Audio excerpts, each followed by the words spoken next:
Assalamualaikum. Waalaikumsalam warahmatullahi wabarakatuh.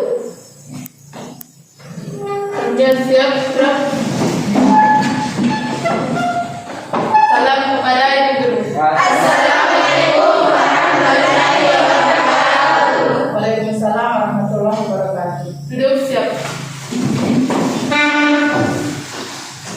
Sebelum kita belajar, mari kita membaca doa yang dipimpin oleh Muhammad Azman. Doa dimulai. Bismillahirrahmanirrahim. Rabbi zidni ilman warzuqni fahman. Allahumma inni as'aluka ilman nafi'a wa rizqan thayyiban wa amalan mutaqabbala. Halo. Hai. Oke, bagaimana kabarnya semuanya?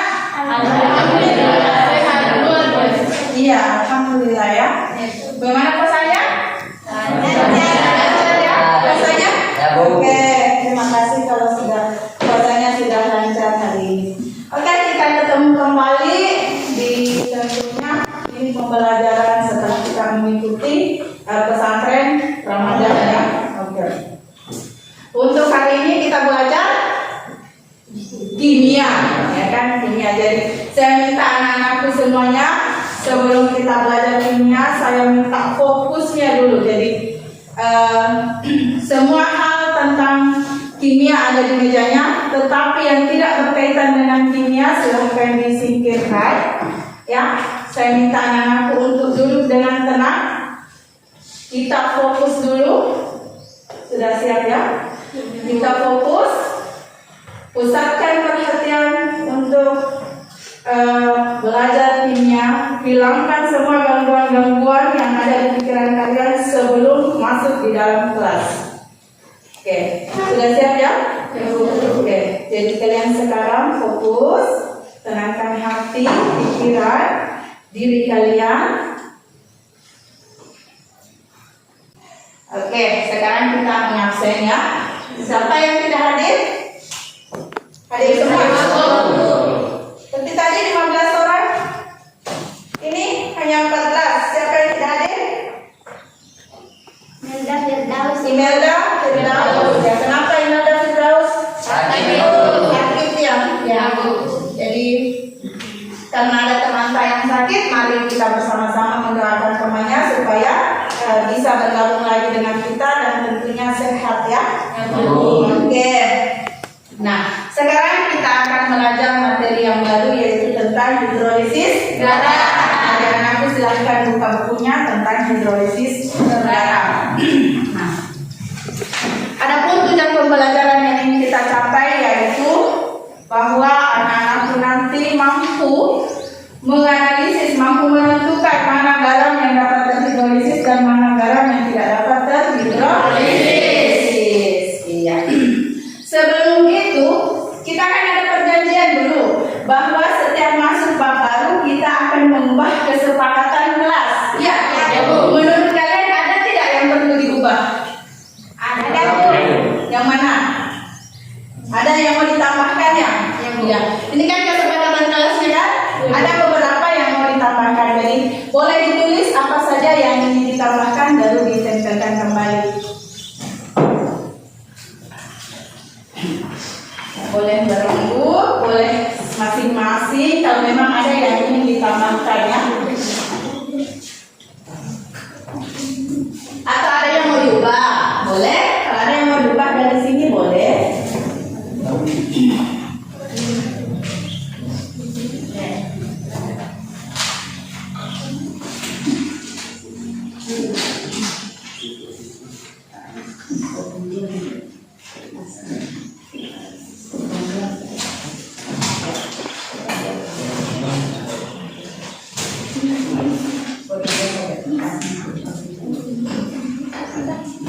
Di sini ada yang mau diubah kesepakatan kelasnya? Tidak ada? Ada yang mau ditambah? Ya, silakan ditambah. Kenapa ditambah? Berarti ada sesuatu yang di saat proses pembelajaran kemarin perlu dilakukan lagi ya untuk hari ini dan seterusnya sampai selesai bab atau materi materi hidrolisis garam.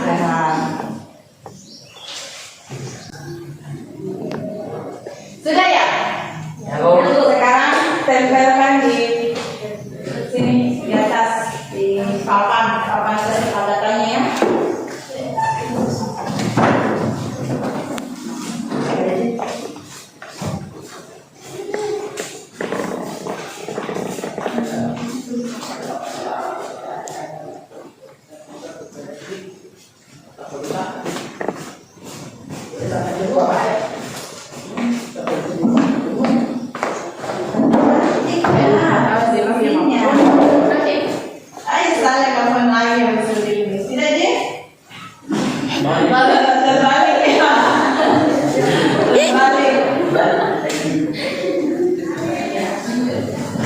Terbalik satu orang. Ibu yang baca atau kalian yang ada satu perwakilan yang membaca? Ya? Saya saja yang bacakan. Ya. Kesepakatannya yang baru adalah ketika berada di dalam kelas diharapkan siswa-siswi berbicara dengan bahasa yang sopan dan santun. Bagaimana? Sepakat? Oke, itu disepakati ya. Terus saling menghormati dan menghargai pendapat orang lain. Sepakat? Sepakat. Meminta izin jika ingin keluar dari kelas. Sepakat? Sepakat? Iya. Lanjut lagi. Ya, silakan. Menghargai pendapat orang lain atau teman. Ya, sama tadi ya. Saling menghormati. Ya, sama. Sudah ada. Terus apa ini? Memberikan konsekuensi bagi siswa yang melanggar aturan sekolah. Maksudnya ini bagaimana nih nak? Yang Contohnya yang atributnya kurang lengkap pusat di upacara bendera. oh begitu. Ya. Kalau di dalam proses pembelajaran bagaimana? Apakah perlu juga kita lihat kelengkapan atributnya? Perlu juga. Iya. Jadi apa saja konsekuensinya? Iya. Setelah keluar selesai pembelajarannya, di saat istirahat membersihkan. Jangan di saat belajar. Yang bukan di saat selesai pembelajaran istirahat baru membersihkan kelas. Sepakat? Oke. Kalau sudah sepakat kita lanjut ya di materi. Nah. Hari ini Ibu akan membagikan lembar kerja di mana anak-anakku sudah duduk di tempatnya masing-masing. Ya, ada 3 kelompok. Kenapa? Setelah melihat dari hasil pre-testnya sebelumnya ya, ternyata kita sudah terbagi 3. Kalian saya bagi 3 menurut kemampuan belajarnya masing-masing.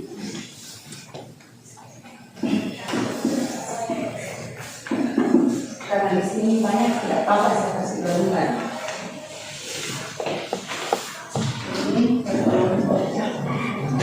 Silakan diselesaikan lembar kerjanya.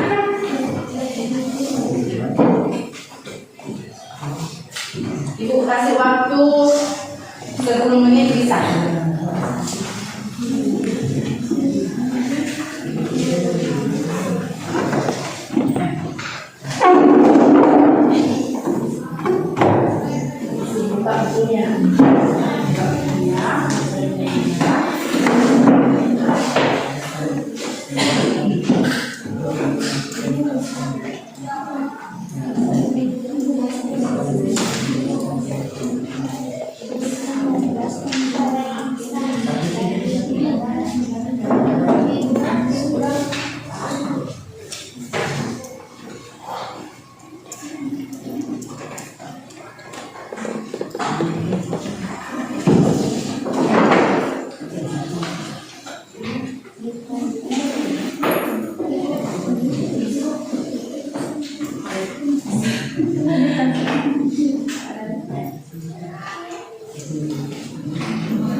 perwakilan dari kelompok 3. Silakan sebut nama.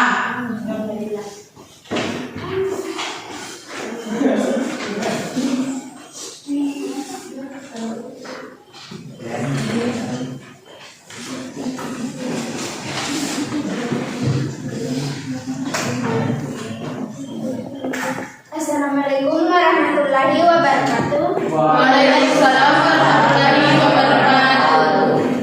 Saya perwakilan dari kelompok 3 akan membacakan hasil diskusikan, yaitu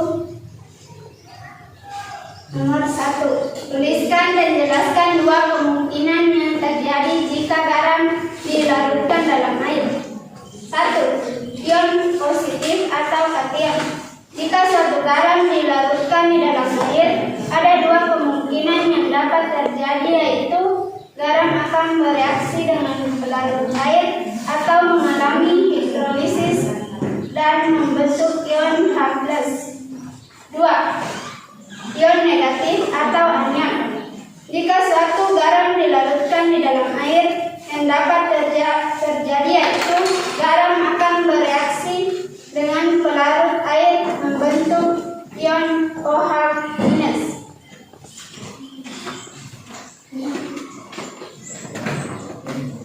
Terus di antaranya apa saja?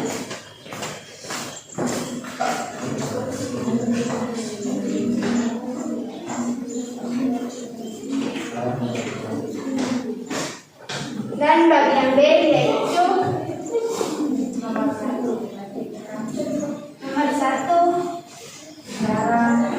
Garam. Ada tanggapan dari kelompok lain? Dari kelompok 1 ada? Bagaimana dengan kelompok 1? Ya, silakan nak. Itu bagian B nomor 6 3 COONH. Jadi itu tadi saya bilang kategori total. Bagian 6. CH3COONH4. Bukannya itu CH3COONH4 itu mengalami hidrolisis parsial, di mana garam yang dihasilkan itu bersifat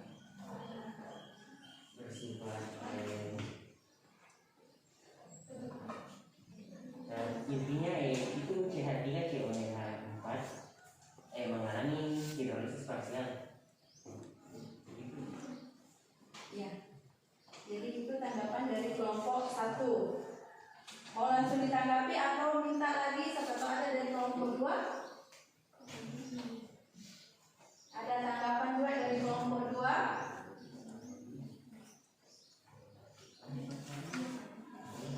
Kalau tidak ada, kita langsung ada ya? Tidak ada. Berarti sama semua jawabannya dari kelompok 3. Sama. Ada yang beda? Ada yang beda, Bu. Oke, silakan.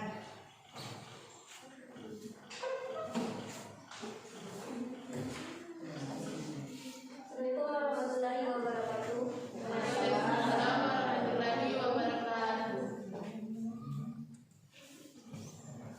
Pada bagian B yang nomor 4, garam Na2CO3, kationnya Na2+. Sedangkan kelompok 3, kationnya di situ Na+.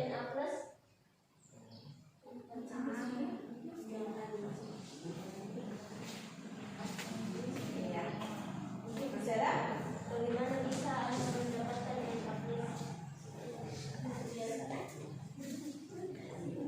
Ya, jadi silakan nak dari kelompok itu adalah tadi tanggapan dari kelompok 2. Lanjut ke kelompok 3. Silakan kasih penjelasan kepada kelompok 1 dan juga kelompok 2.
Demikian, terima kasih.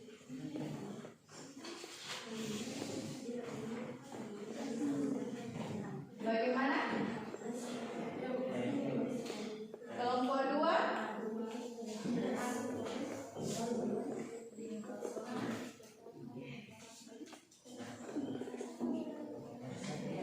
Kenapa?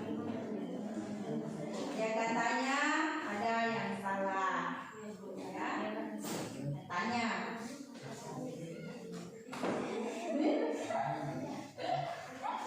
Bagaimana Kak?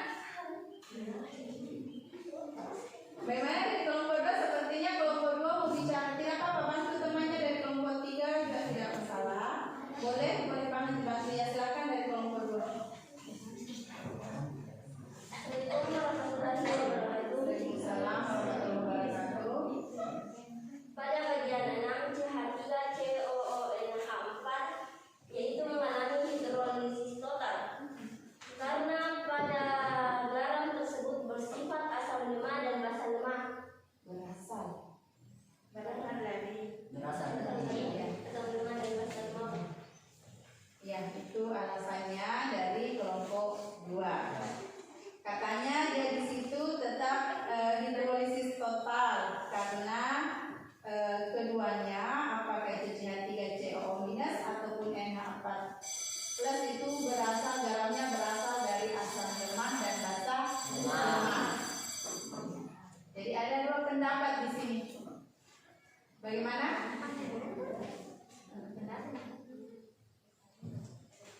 Bagaimana dengan kelompok 1?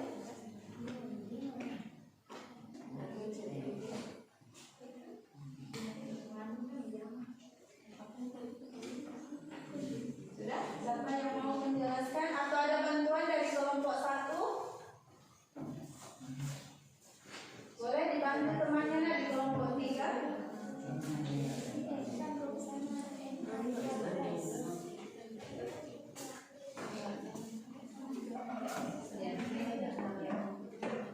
Ini Pak, ini.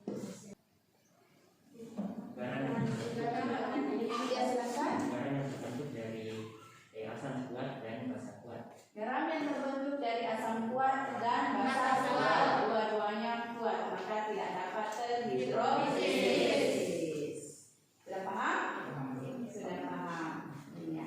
Jadi itulah yang telah kita pelajari pada hari ini. Saya ingin tanya dulu anak-anakku semuanya sebelum kita tutup, apa yang kalian peroleh dan kalian rasakan setelah kita belajar hari ini? Ada yang mau mengungkapkan perasaannya? Setelah kita belajar, apakah dengan menggunakan seperti ini, apakah kalian lebih paham atau tidak paham? Atau lebih suka yang metode lama misalnya? Nah? Bagaimana perasaannya kalian setelah belajar seperti ini? Dengan cara yang seperti ini? Apakah kalian mudah memahami atau lebih sulit mungkin memahami materi? Atau lebih enak kembali yang seperti dulu? Saya menjelaskan saja misalnya. Atau enak kalau menemukan sendiri jawabannya. Ya silakan, tidak ada penenggelam. Jadi menurut saya pribadi, metode belajar yang kali ini itu mungkin sedikit lebih rumit dari metode yang lalu, tapi satu keunggulannya yaitu kita itu paham. Maksudnya kita paham seperti yang tadi menentukan asam lemah dan basanya. Dibanding metode yang telah lalu, itu kita disuruh mencari sendiri. Nah, kelemahan yang sangat besar dari metode tersebut adalah kita itu bisa dibodohi dari sumber-sumber yang misalkan Google itu kan seperti yang tadi kasus tadi kami salah kaprah itu yang tadi yang mana yang asam lemah dan asam kuat. Jadi kami tadi salah pengertian dan menurut saya